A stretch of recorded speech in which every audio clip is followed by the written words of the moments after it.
Terra or Tifa? Eris or Aerith? Celeste or Celis?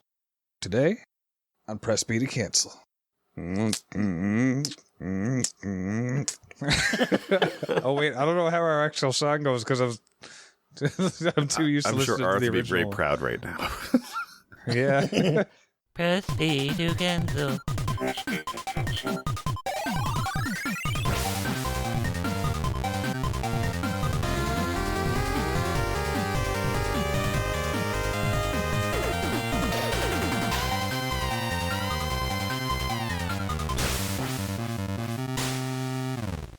So guys, welcome.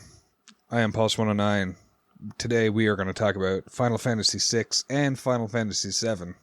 With me, I have the Council, as I like to call them, and I'm trying to make it stick, so hopefully it'll stick. I have Sic Jake. Hey, glad to be here. We have Werewolf. Hey-o. And we have Guy Prime. I think I have to go with Rosa, Final Fantasy IV. Thank you.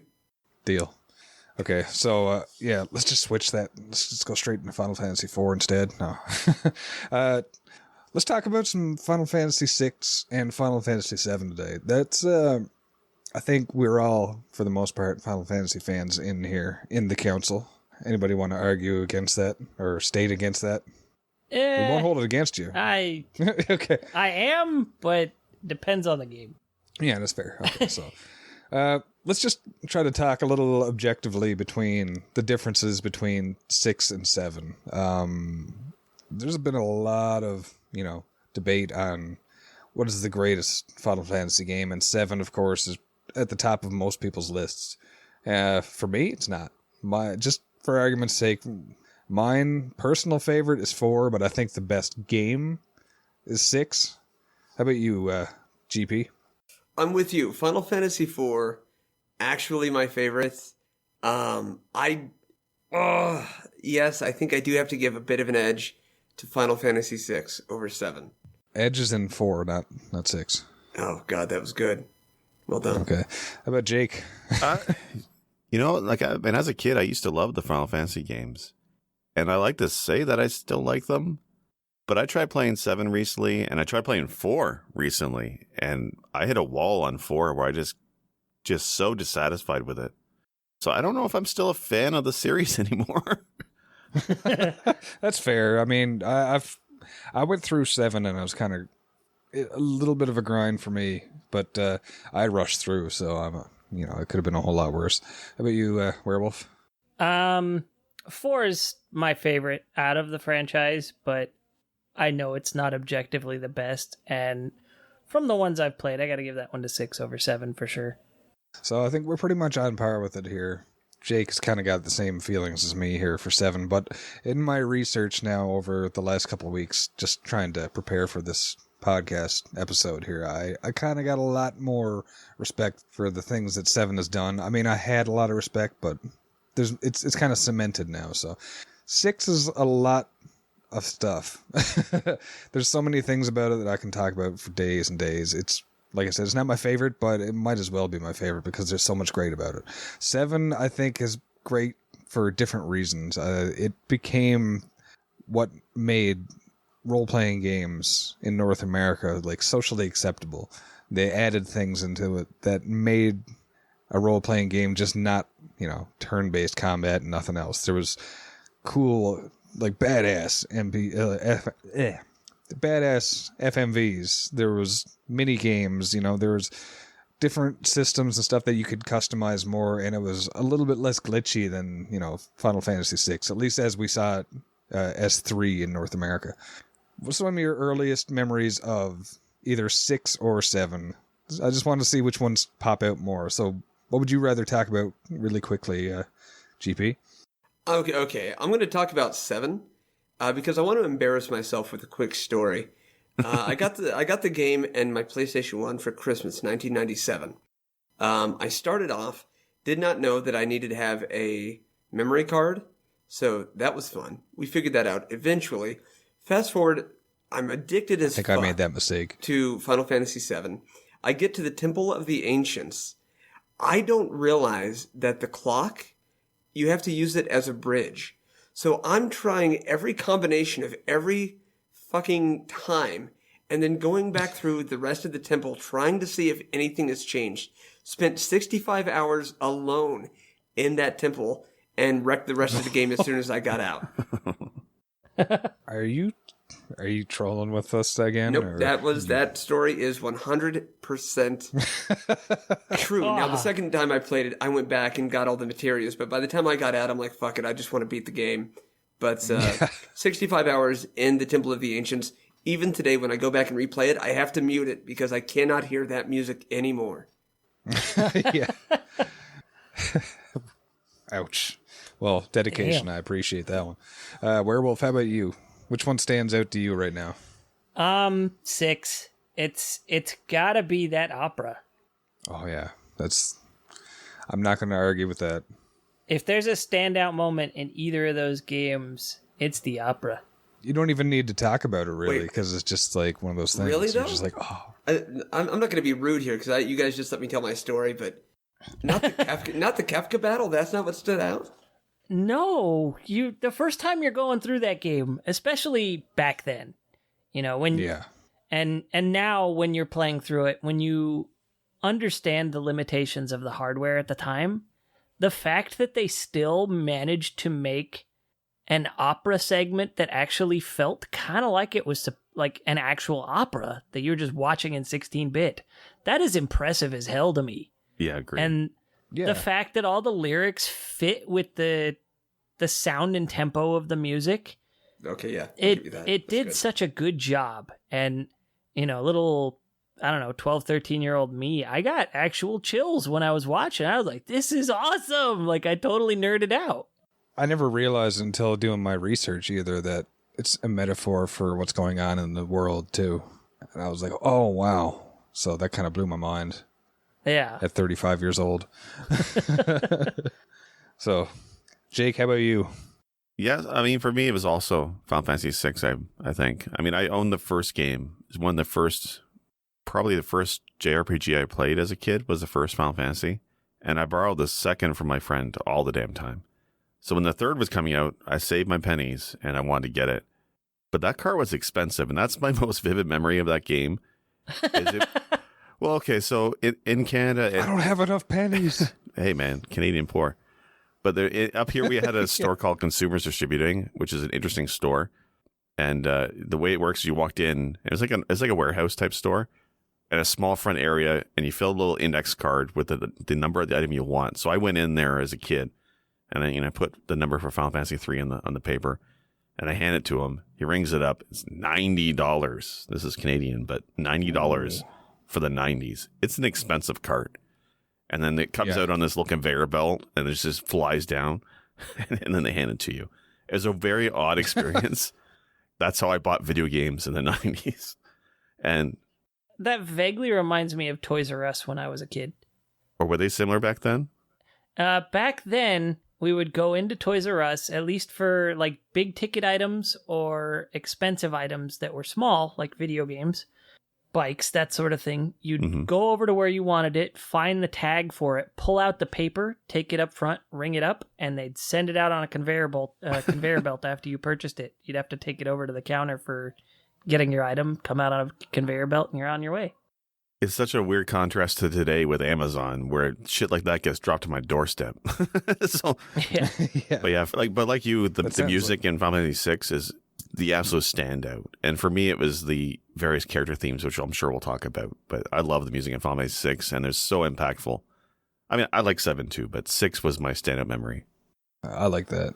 I'm gonna go with 7, just for the fact I like 6 better. But I'm gonna say that I haven't played 6 as much as I've played 7, but I like 6 better. It makes no sense to me, but I remember in high school borrowing it from my friend and played it for hours and hours and hours. I mean, I had, I think, 3 or 4 Master Magic materias. I had a double Master Summon. I had all of them except for, I think it was the yellow one, because that was ridiculous to get. I played past the point of where the game actually registers how long you've been playing, because it kind of resets itself after 100 hours. I think the number would change, so it'd be like flashing yellow or something to show that you already went over 100 hours. And then after you went over 200, I think is how it worked. They would just kind of just max out at like 9999 or whatever. And so I have no idea how many hours I actually killed just leveling everybody up to a level 100. So for a game that I loved in high school, I think I burnt myself out on it because I haven't really felt the need to play it since. But I have in the last year. I played it on stream actually, and I kind of did the quick way through, and I got through by the skin of my teeth. So yeah, no. So there's a lot of things going on in both 6 and 7. The stories are just they're so much different. They can have so many similar themes, but 6 I find resonates more for me. I don't know about you guys, but for me, it feels like more of a personal story because the world it seems like smaller, all the towns that you go in are, little spots, little villages kind of thing. And, this is a hardware limitation first off, but, it's supposed to be still a big world. And I think they did with the PS1, I think they were able to kind of give you a bigger scale. The futuristic, the steampunk angle and stuff like that, and then you get outside of Midgar and everything else is more classic Final Fantasy. I found like that was a big shift for me, and it really threw me off a lot. So, were you disappointed after Midgar? Because they spent so much time, practically the first disc on Midgar, and it's such a fleshed out, and it feels like a huge city. And then when you're done with that Midgar, you're on the world map, nothing quite compares to that first city. I think I know what you're talking about there, but for me, it's because I spent so much time in there. I thought it was going to be like, oh my God, is everything going to be this intense? But no, when we got out of it finally, I was kind of relieved because I was like, okay, now this is where I want to be. I want to kill stuff and ride chocobos, and so it wasn't so big a deal. But I think that's part of what made it so integral is how much time you actually spend in Midgar. So when you finally get out and realize there's a whole different world besides this city, then it's kind of cool. It's just like, oh wow, what else is this game going to offer? So well, it's kind of like the Matrix. Also, once you get out of Midgar, everything changes from those like dark green and dirty kind of colors into the clear, clean green of the grass, and then they finally introduce blue into the color palette. You know what I mean? Like you have the sky, you have the ocean, and it feels cleaner. Like, you understand it's a video game and your characters aren't real, but you can breathe better now that you're out of Midgar. Yeah, Midgar did a really good job of conveying that this city is just so polluted and smogged up and corrupted, and it's a mess. Exactly. So I think they needed that, which was really cool, and they did such a great job. Like, it's not a small feat for you to get out of Midgar. How many hours do you have clocked into the game?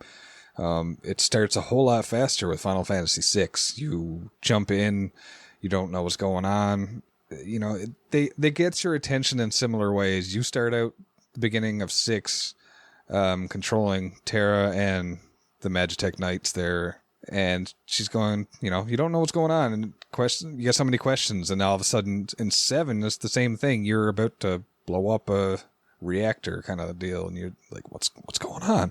So they start off very similar in the way that you don't know what's going on, and you're trying to piece it together as you go along. It's interesting because some of the things that made it so well received in 7 are a lot of things that spawned off of 6. Materia system was a natural progression, a lot of people say, for coming from Espers.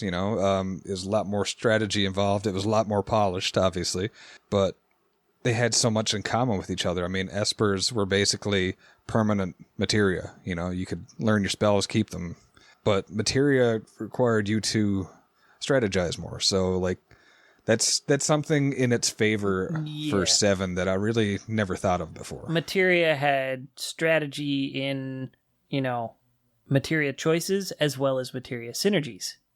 Exactly. So, and there's different ways you could play it. Like, if you played through 6, this is probably the only complaint I have about 6 is that everybody becomes a mage. So, everyone, you teach Sabin, or Sabin as I always called him, you teach him Ultima and then never use it because you're too busy, Bum rushing suplexing everybody. trains. Yeah, exactly. It's weird because, it's a little bit more typical older style generation game for 6 because you could still do that grind. You could still teach everybody every spell you need to do. You can do that in 7 to a degree, but it's a different way of doing it. Like, you can pass it on to another character, so you can have another character instead of, having to do the same thing over with each character. So it's a different experience, but I thought it was, I don't want to say a better one. I think statistically it might be, but I mean, like, I'm just an Espers fan. I liked it more. See, for me, when it came to the Espers, I didn't feel a need to max them out. I mean, I played 6 a few times over the years, and I never really felt the need to grind for spells for everybody, or at least it didn't feel like much of a grind. Whereas Materia in 7, I felt, especially toward the end game, when you want to get certain material maxed out in order to duplicate, that was really grindy. I didn't like that at all, and I felt it was a little bit much. Leveling up your materia, I did not like at all. I felt it too grindy, I guess is the way to sum it up. I also prefer the Espers, but I also found materia as a gameplay mechanic was probably superior, and just like Wulff said with synergies, the customization aspect was really interesting, but I don't think they really kind of went all the way they should have with it. They could have done more with it.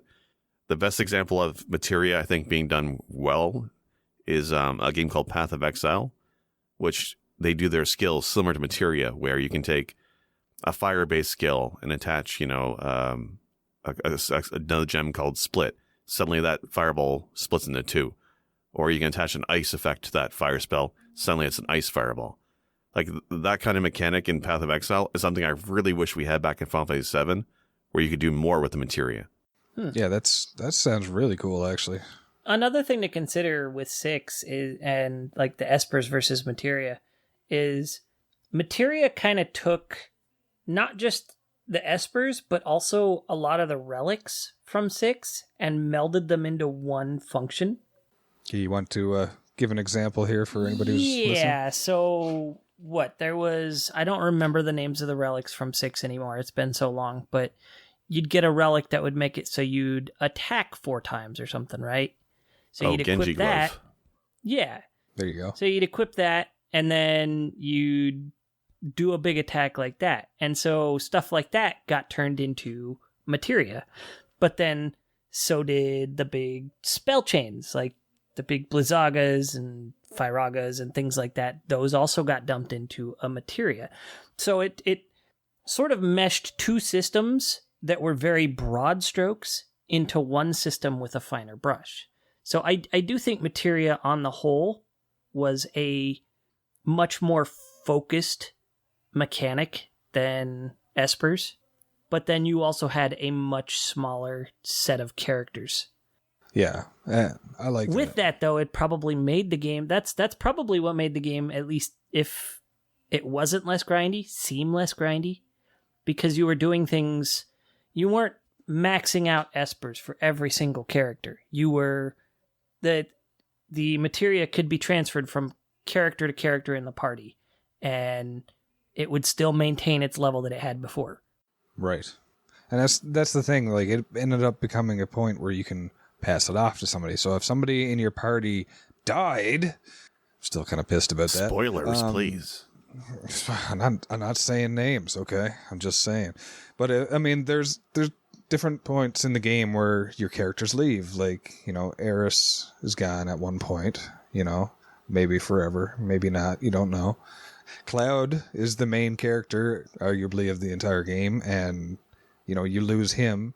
Tifa leaves to go with Cloud at one point, so characters leave in the party, and what would happen if I had a group of just Cloud, Tifa, and Eris or Aerith, then you'd be screwed.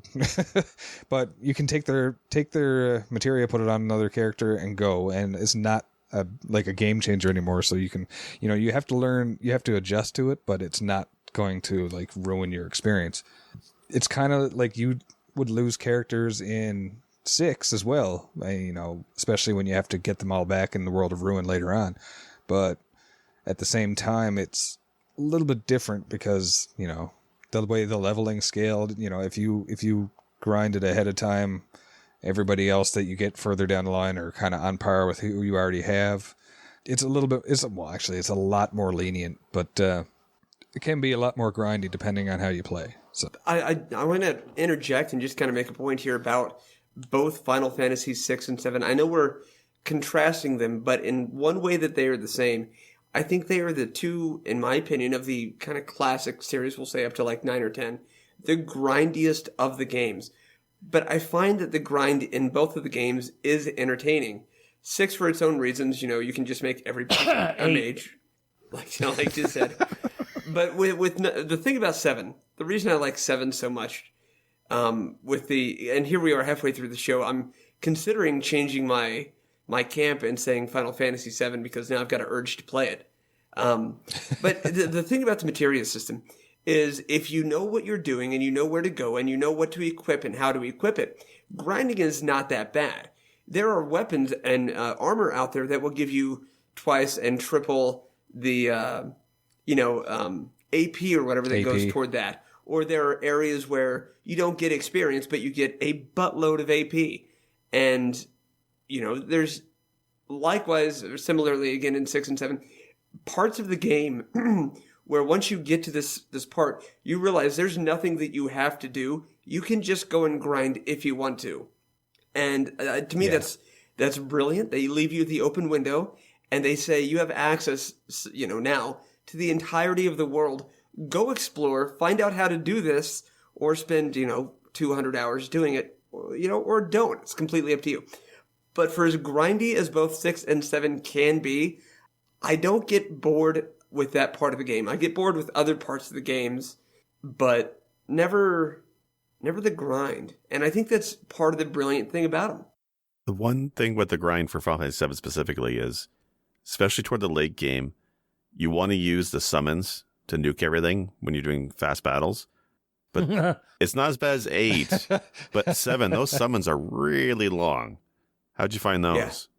Yeah. Wasn't Knights of the Round something like a minute and 30 seconds or something like that?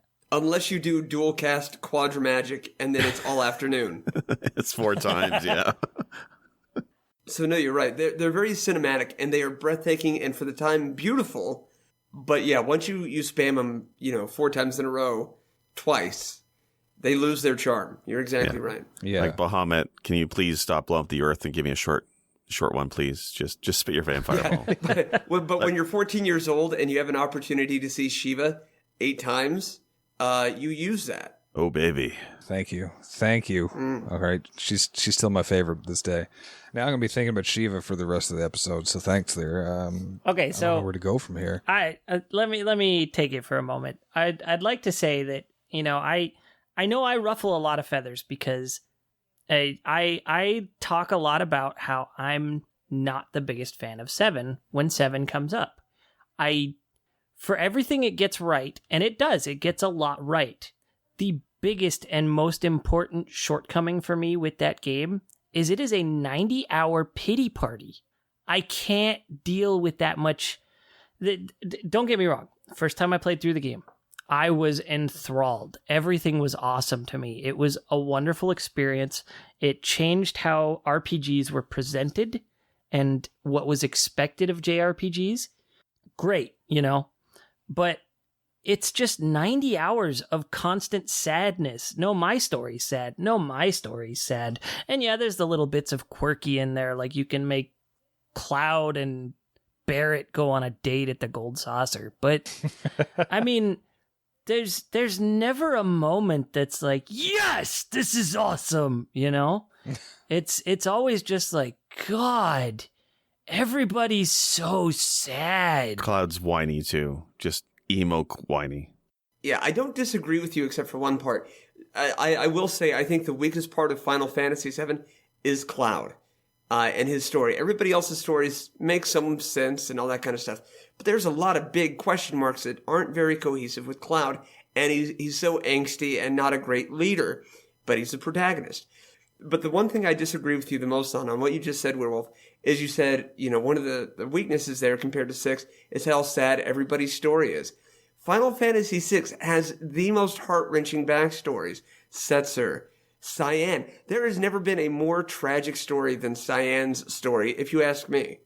I don't disagree with you, but you have points in that story where those characters are not constantly in a low. There are a lot of points in 6 that are, upbeat and I'm sorry, not does necessarily Umaru ever seem happy? not necessarily cheerful, but upbeat.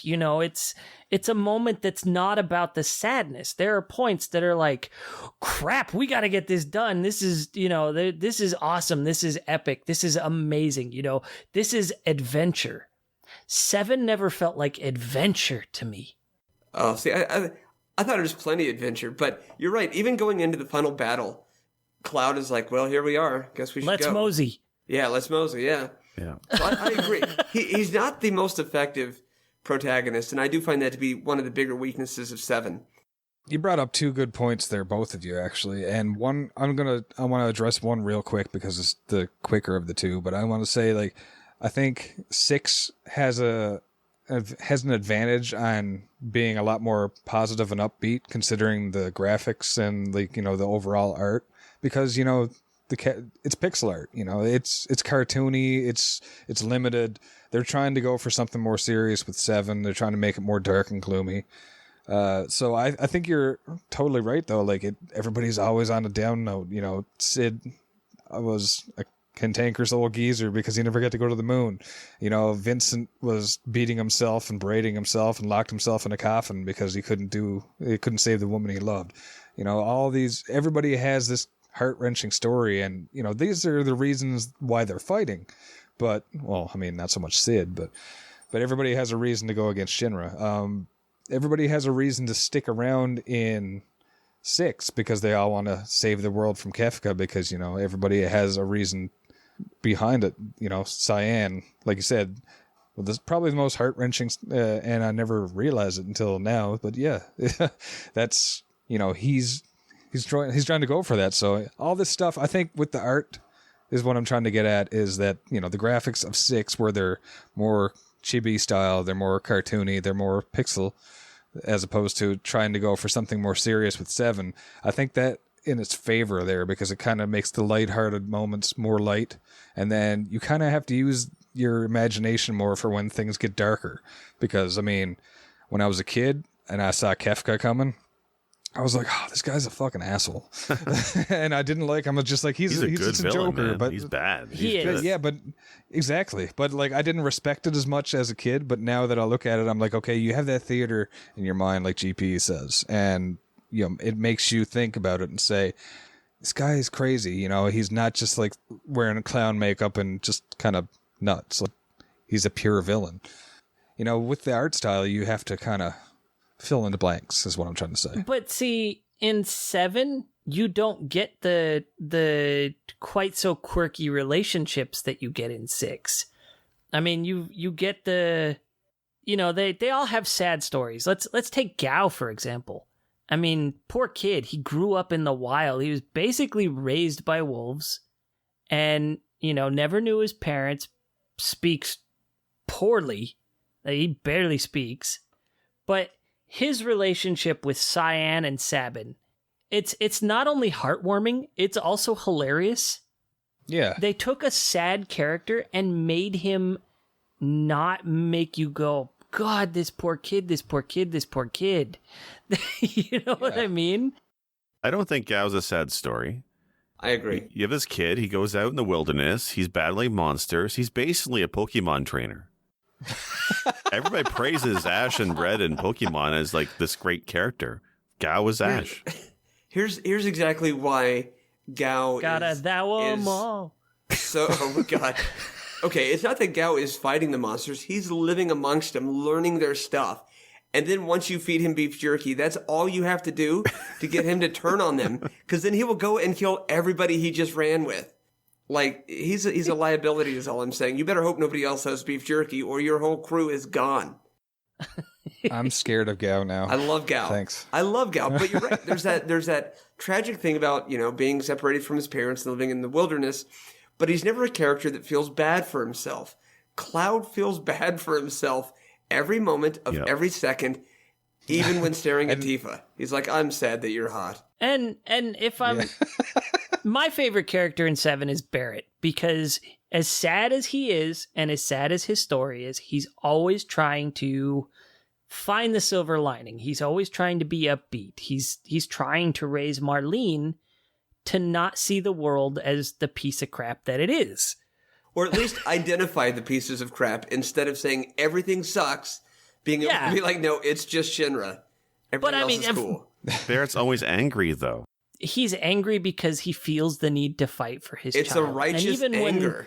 Even when I was a teenager playing this when it first came out, I saw that and I loved that about that character. But I think Cloud is just like, how can you just not all the time? Like, I like Barrett too, but he's always so angry. He's like, Cloud, why don't you care? I'm so angry you don't care. Marlene, I'm so angry my glass is empty. I'm going to shoot bullets into our house again. I suspect part of that is because of...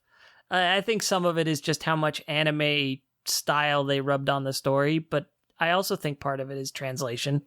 Well, but also think about this. The characters didn't really have faces. They didn't have facial expressions because of the limitations. They had shape, but they didn't have faces. So you think about the script and then like the animations of Barrett, whenever he gets mad, he shakes his fist and you can see him trembling. That gives it a little bit more drama because you can't see the anger on his face. You can read the words in the script and know that he's cussing and know that he's shaking. And yeah, you kind of take over. That said, do you guys know the actor Craig Robinson? I imagine he is Barrett. So even when he's angry, it still has that edge to it of, I'm going to try to make everything okay, but this sucks. So otherwise, I think everybody would just be crapping in their boxer briefs the entire time. Wait, is that the guy from Hot Tub Time Machine? It is. And The Office. Yeah. Tell me he's not Barrett. I could see that. I think next time I try playing 7, I need to pick an actor that kind of fits each character. And no, you don't. I just gave you one for Barrett. Well, one for Barrett, but I mean all the other characters I think need one too. Okay, then I will do that too, but I will think that Steve Carell is Cloud. That way I might like him a little bit more. I'm just going to stick with Office actors. I'm gonna try to rein things in and pretend I'm the host still, just because we. Oh no, it's great. No, because I just think that's hilarious because we all have such different stances on this, and I swear to God, this episode could be 6 hours long if we kept going. But I was gonna say, I just wanted to say for Cloud, for me, I think it's confusing thinking about him because he's a clone of Sephiroth. Spoilers. I should say spoilers first, but right. Too bad. My immersion. Sorry, not sorry. Ruined. My immersion. Yeah. So, but he's a clown, a clone, and he doesn't even know who he is. He doesn't know he's a clone, and he was a failure before that. So when he died, the real Cloud is gone, basically. He doesn't know who he is. He failed at becoming someone in Soldier, and so he was just a weakling. He was a coward. And then all of a sudden, he just has more power than he knows what to do with. So I think that's what they tried to do to balance him out a little bit, is make him cowardly, make him this is going to... he's got that shitty attitude because he doesn't know who the fuck he is, So, I mean, I think that's relatable for me. It's just he has no sense of self, and that causes him to just second guess everything. And I thought that's the only thing that made him human to me, is because he's the genetically modified super soldier. He's Sephiroth with different hair, and all of a sudden he doesn't know who he is. You go from Sephiroth being just crazy, he wants to take over the world or destroy the world so he can become powerful. Cloud just wants to fucking know where he is. So I like I said, I'm agreeing with everything you guys to say, but I'm just that's my stance on Cloud has actually recently changed because I never thought about it in this light. It's just he's lost. I just want to say, in terms of Cloud as a protagonist, it's every time Square tries to do the silent protagonist, I don't think it really works very well. I think their strongest stories have been told with an ensemble cast, everybody speaking 6 or 4. But Cloud specifically, one of the reasons why I think he's just so sad all the time is I think it was the producer of the game. At the time, his mother died. Yeah, and he was going through a grieving period, and he just didn't know how to express it. And when you take that as the background and you look at Cloud, he's just constantly depressing and sad and doesn't know how to deal with everything around him. He's just numb in personality. When I think of the producer's dead mother and he's grieving, that's kind of correlates to me and why he made Cloud that way. Even though Cloud's motivations are different, ultimately, the feeling I get from the way he's in the game kind of calls back to that for me. Sure. I think it would be easier to create and write a character like Cloud from a point of despair. Speaking about the retribution or like the redemption moments that are lacking so much in 7, there is a scene right before you battle Hojo in Midgar at the end where he refers to Cloud again and says, "Oh yeah, you're the failure. Maybe I misjudged you," or something like that, because that, if for no other reason, is the one relatable part to Cloud is, you've been cast aside. Everybody at some point, even if you're the most successful person in the world, has felt disenfranchised. So to kind of feel like you've been cast aside, but you've accomplished something nobody else has accomplished, in your ilk. I think that's the one universal truth from Cloud that everybody could relate to. It just happens so late in the game, and it's somewhat predictable that it falls a little bit flat. Would you say it's predictable looking back at it, or was it predictable back then? Well, no. I mean, he's your main character, and I mean, obviously, how do I say it? After Eris, what happened to Eris? How do you want to say it? She's just waiting for guys to fall out of the sky. So after she's gone, you know that you're basically susceptible to losing anybody. We saw that also in Final Fantasy VI. But with Cloud, you were always given that idea of he is going to be your leader and your final, you're never not going to have him. And even if you lose him, which, you do, you'll get him back. So I think the redemption arc there in that way, of course, was obvious. He was always going to be that guy because you don't have the option of removing him from your party, which is the difference between 6. In 6, you can just take anybody out of your party whenever the fuck you want, with few exceptions. But yeah, I do feel like the Cloud stuff was predictable in that way. I know I'm kind of rambling here. There's a lot of unpredictable stuff about Cloud's story because it's nonsense, but the redemptive arc there, yes, I do think that was predictable, if that makes sense. Yeah. I wouldn't have ever been like, oh, clearly he is, taking over somebody else's memories. No, that's absurd. But the redemptive arc, yes. Well, I think that's part of what's making this game such a big deal for people who want to see a remake is because look at the conversation we're having over a single character. I mean, yes, protagonist of the game, but you can talk about other characters in other games just in as much depth, but there's so much more back and forth. There's a lot more to consider. So he's not perfect, and I like that. Sure, he's got annoying tendencies and stuff like that, but I didn't find it that bad personally. I mean, you can look at all the characters, like whatever happened with Shadow and stuff like that, like Shadow's backstory and, everybody else's and Strago's. Like, it's kind of crazy to think about it, but I mean, you have to go out of your way more with Final Fantasy VI as opposed to 7, because 7's so much more in depth, it feels like the story is tighter. But 6, I think because of the ensemble cast, it has a lot more, what do you want to say, open, like just a little bit more you can take it at a glance if you want to. And I think that's part of the charm for me is because if you have favorite characters, you can pay more attention to what they say, Sure. When you have a party of 3 versus party of 4, it makes a big difference. 3, I think, the combat and stuff like that aside, I think that 6, for me, has a better story just for the fact that there's a lot more going on. There's a lot more personal things. Like, they're all on a vendetta against Shinra in 6, or in 7. And in 6, they're all on a vendetta against Kefka. But it's like they all have different motivations.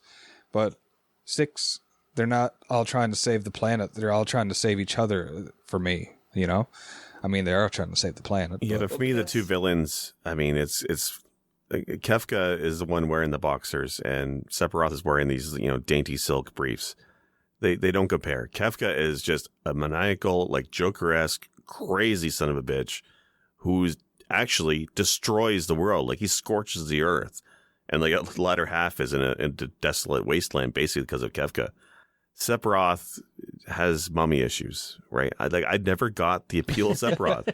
The only thing I like about Sephiroth is he's got a really catchy theme song, which good for him. He's a rock star. But I mean, otherwise, he's just not a good villain. But so does Kefka.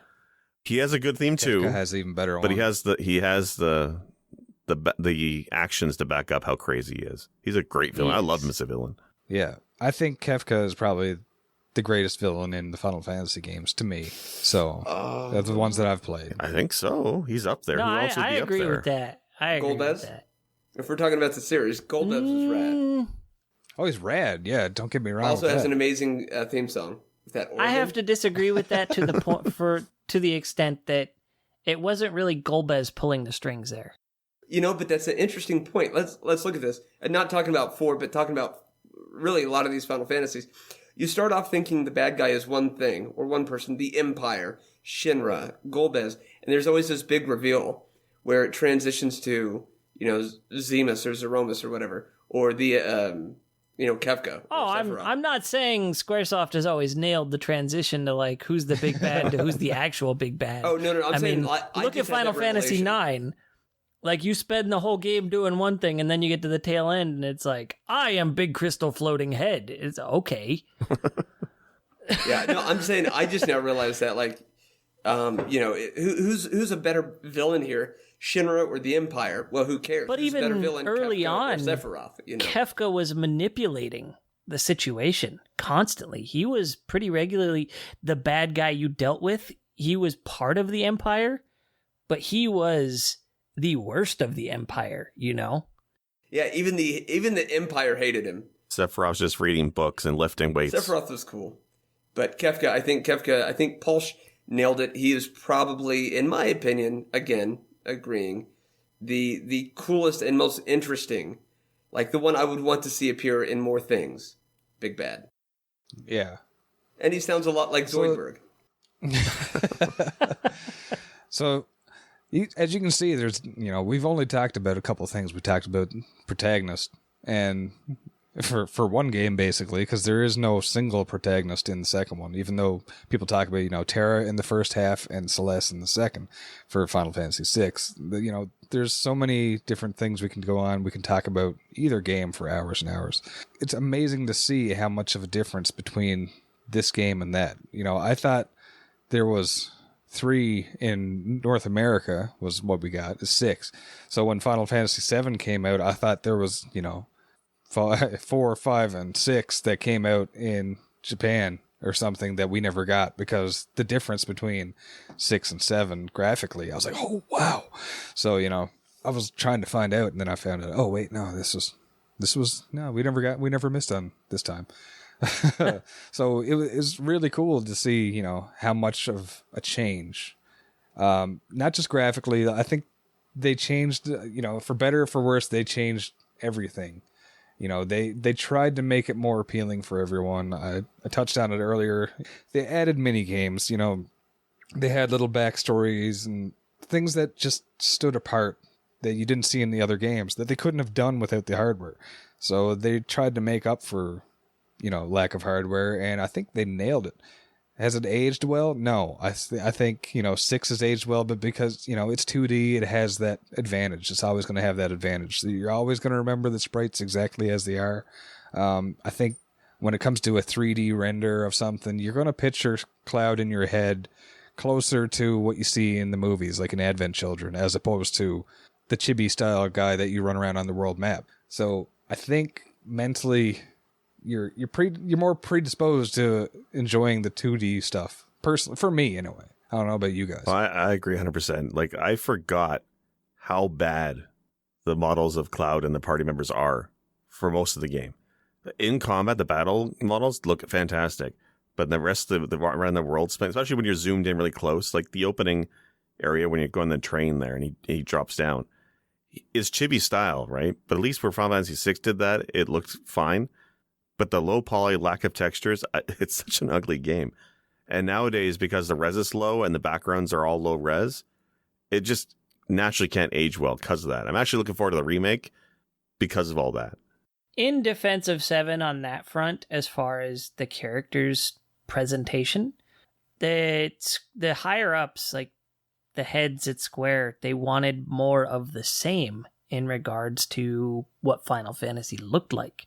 So they really were like, let's keep the chibi characters. Let's keep the cutesy look. And so that's why they all look doofy when you're running around everywhere. But the director, is it Sakaguchi? I think so, yeah. Hironobu Sakaguchi? Yeah, he pushed for a better presentation where he could, and that's why the models look so much better in combat.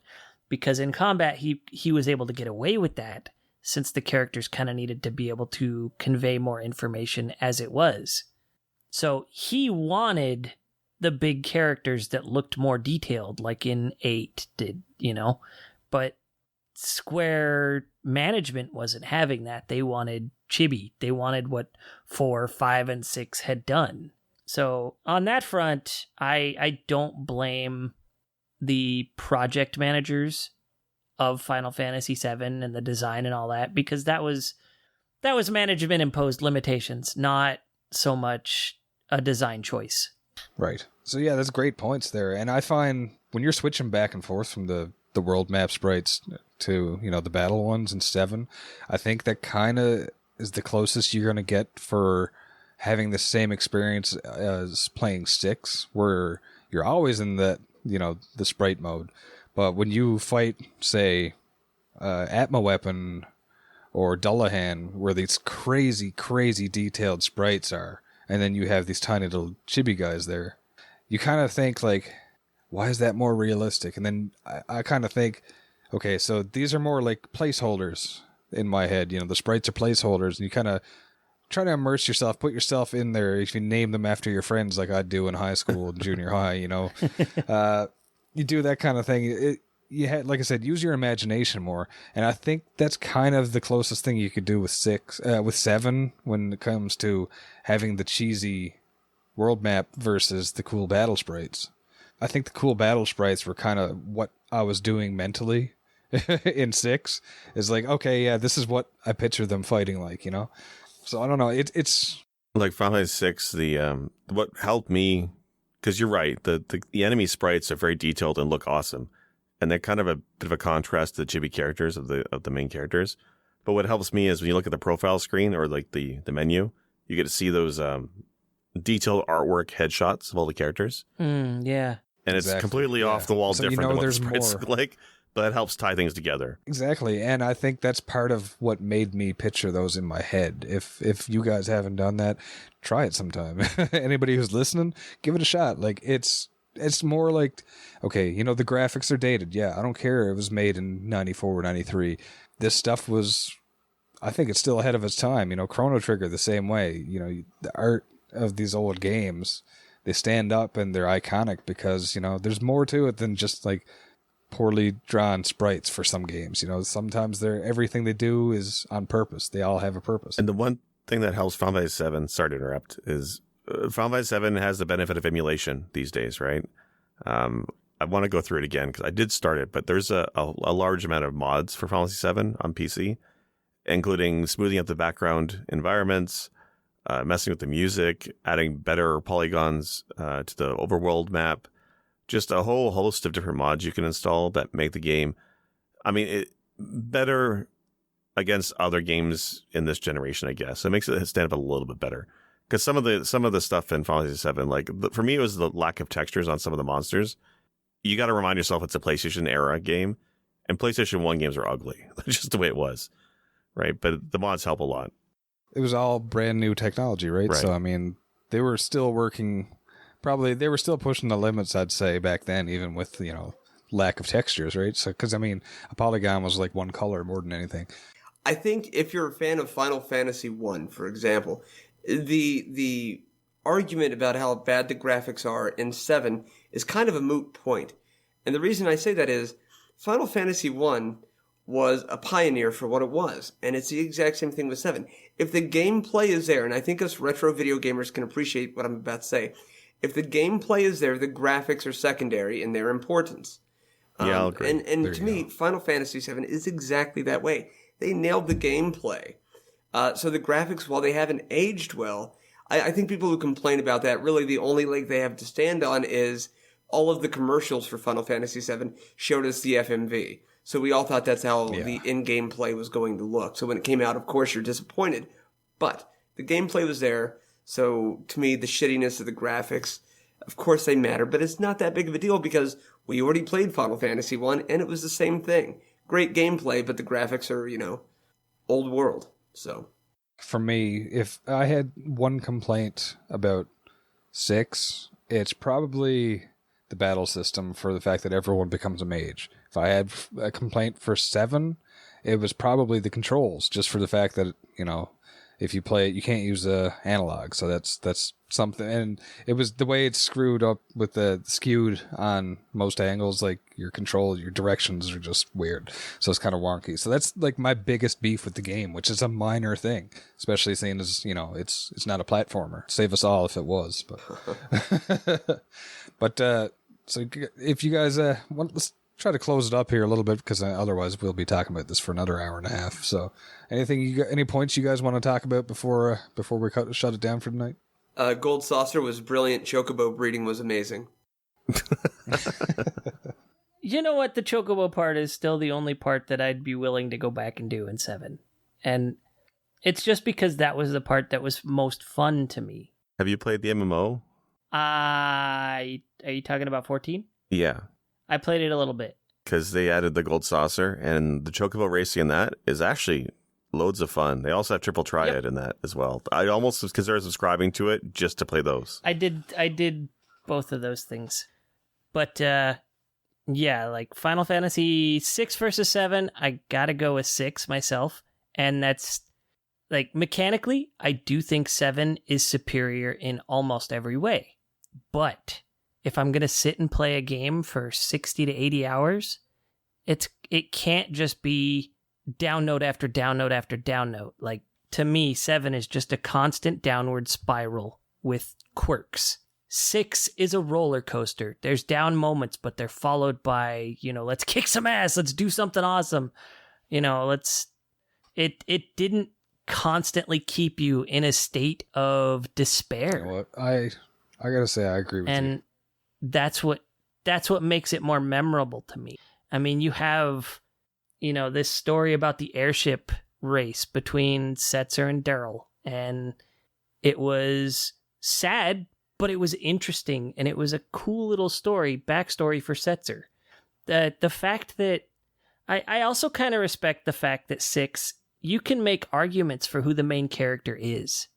Most people will just be like, it's Terra, understandably so. But I myself kind of view Celeste as the main character. Well, that's the thing, too. Like, after the second part, when you get into the World of Ruin, that's when it kind of takes over the role of Celeste. And so people argue that, the first half is Terra, the second half is Celeste. Both arguments, valid. I like it. Well, it's not just that. It's that Celeste has the biggest standoff with Kefka. Celeste is the one you have to beat the game with. You don't have to beat it with Terra. It's true. Yeah, you could skip getting Terra completely, so. Wait, can you for the second half? I thought you had to get her. You can beat the game with Setzer, Celeste, and Edgar. As soon as you get Setzer, you get the airship, and you can actually go take on Kefka. That's a challenge, apparently, amongst the runners and stuff. Like, I will say that for Final Fantasy VII, there was just always so many plot holes, I guess, in the overall story. I'm still confused about Cloud and Soldier and who he's a clone of. I never got that. I've watched all the movies and some of the other lore material, but the game on its own, standing on its own, the plot holes are too big. 6, I mean, not to say that goes very deep either, but it's more forgiving because there's so many characters and there's at least 1 or 2 side story threads for each character. So you get enough of a plot to fill in details for that character, and it kind of doesn't matter that you don't have the full story. But with 7 being so Cloud focused, those holes are really open and glaring, and that's why I like the story in 6 so much more. I do like 7, but 6 is my clear favorite. I'm gonna agree with you there because 7 is much more centric around the 3 or 4 characters. You have optional characters in both games. You have Yuffie and Vincent in 7. You have Umaru and Gogo in 6. There's more backstory that will come out of it, but it seems like it's integral in 7, like with Yuffie's character and stuff like that. You need to have her for this and that. It's just, I don't know. I'm just going to basically be beating it back home that I just like 6 better, so I'm just going to shut up. I think this is great. I mean, play whichever one you want. If you haven't played either, play them both. Absolutely. Don't sit here and listen to people in a podcast tell you don't play 6 or don't play 7 or don't play any game because we tell you it's a pile of garbage or we're not big fans of it or whatever. And that's not to say I'm saying 7 is a pile of garbage. Like I said, I loved it the first time. The first time, it was a great game. But subsequent attempts, I can't do. And I do recommend, if you haven't played it and you like JRPGs, absolutely do it. And like the benefit from the fast forward option now in current emulation, having a hotkey for fast forwarding through those long grinding of battles is amazing. Nope, we can't talk about that right now, Jake. Yeah, don't get me started on that. But that's a whole other episode, my man. No grind run. And can we get one of those randomizers like they do with Link to the Past and Metroidvania or Super Metroid? Can we get that with Final Fantasy 6 and 7, please? Isn't there one for 6 already? No, he's talking about like combine them. Yeah, you enter a door and all of a sudden you're in Final Fantasy 6. Oh. And then you go back and all of a sudden Cloud is cross-dressed. And yes, Cloud, I have modeled a lot of my drag looks after him. You lie. That's the missus. Cut him off. That. I'll rip him off. I'll smash him. Done, Corneo. He's a pretty princess.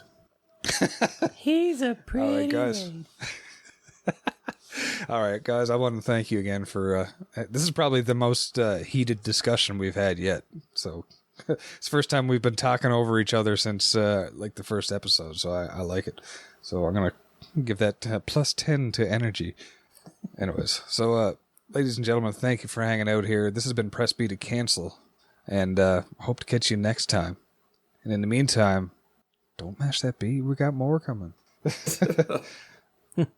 Well, sure. While we have everybody listening, we hope you enjoyed the episode. And we all just want to take a minute to shout out our early supporters. I mean, we've been doing this now for, I think, 12 episodes now. That's pretty good. But, I mean, our listeners that have stayed with us from the beginning are much appreciated. And we've had a lot of love and support from quite a few people. There's a few, but we're just going to shout out a couple right now. I'll start off with Blitzbrom, who's a notable streamer on Twitch. Actually went ahead and added a command for a podcast to advertise for us, which is great. We really appreciate that support, man. Yeah, I'd like to thank You Got Marin. She's also been supporting us and retweeting for our episodes, so thank you, Marin. I'd like to throw a thank you at Seneca Gaming, who has also added a command for us and constantly shouts out our podcast in his streams. Another Twitch streamer. Yeah, and then another streamer who has been not only a big supporter, but the composer of our theme music, Arthur the Last Ancient. Banging theme music, thank you. But yeah, Arthur the Last Ancient is the man. And so thank you all for the love, the support, and the continued efforts at getting the word out about us. We appreciate you. Absolutely. Thank you so much. I want to ask you guys before we go, what does it feel like knowing all 3 of you were wrong today? This has been Press B to Cancel. Thank you very much. That was a lot of fun, guys. Yeah, it was a good episode. Yeah, man. That was a good one. Yeah. All right, I'm going to go ahead and hit stop, and then... That was a good one.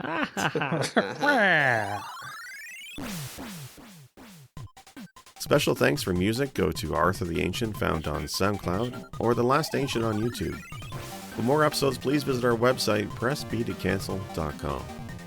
As well, feel free to like or subscribe at Apple iTunes, Google Podcasts, or anywhere else you like to listen to your favorite shows. As always, thank you. This has been Press B to Cancel.